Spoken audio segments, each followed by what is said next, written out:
Assalamualaikum warahmatullahi wabarakatuh. Sebelum kita memulai pembelajaran pada kali ini, mari sama-sama kita berdoa. Sikap berdoa, tangan diangkat, kepala tundukkan, berdoa sungguh-sungguh. Doa sebelum belajar. Bismillahirrahmanirrahim. Rabbi zidni ilma warzuqni fahma. Rabbi shrah li sadri wa yassir li amri wahlul 'uqdatam min lisani yafqahu qawli. Pada pembelajaran kali ini kita akan membahas tentang perkembangbiakan pada hewan. Perkembangbiakan pada hewan dapat terjadi secara vegetatif dan generatif.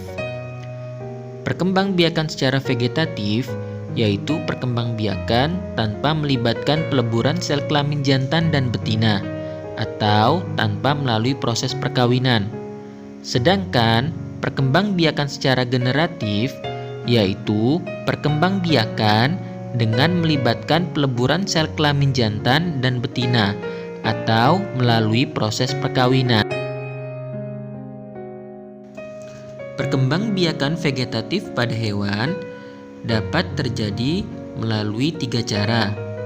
Pertama, tunas, kedua, fragmentasi, dan ketiga, membelah diri.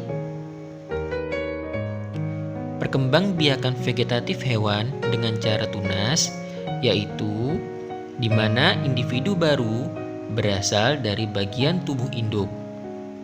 Setelah dewasa, individu baru tersebut kemudian berpisah. Sebagai contoh, pada hidra dan ubur-ubur.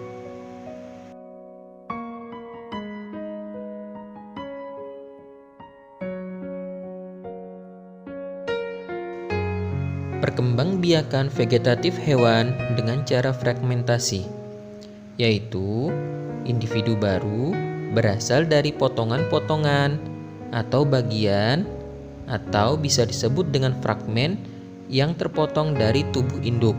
Sebagai contoh pada planaria.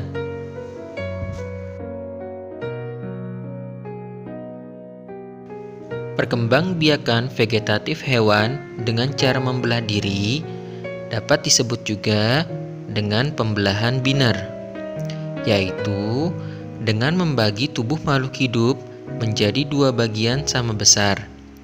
Sebagai contoh pada amuba.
Berdasarkan proses fertilisasinya, perkembangbiakan secara generatif pada hewan dapat dibagi menjadi 2. Pertama, fertilisasi internal, yaitu peleburan sel kelamin jantan dan betina terjadi di dalam tubuh induk.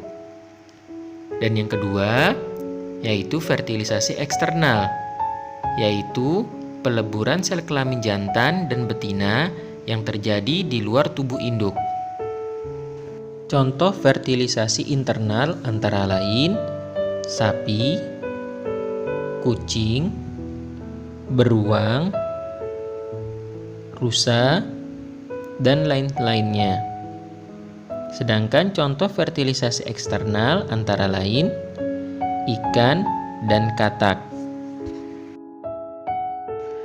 Berdasarkan perkembangan embrionya, perkembangbiakan generatif pada hewan dibagi menjadi 3, yaitu pertama ovipar atau bertelur, yang kedua vivipar atau melahirkan, dan yang ketiga ovovivipar, yaitu bertelur dan melahirkan.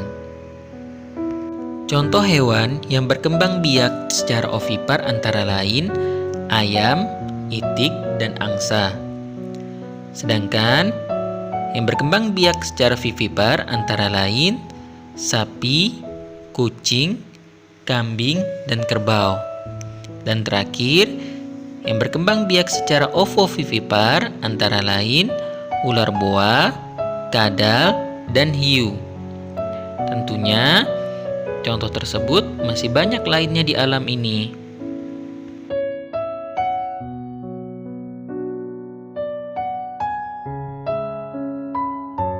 Setelah menyimak pembelajaran yang Ustadz sampaikan, Ustadz harapkan antum semua dapat mengerti. Dan Ustadz harapkan juga semoga antum makin menyayangi hewan yang ada di sekitar kita. Baik, sebelum diakhiri, kita ucapkan doa. Doa penutup majelis.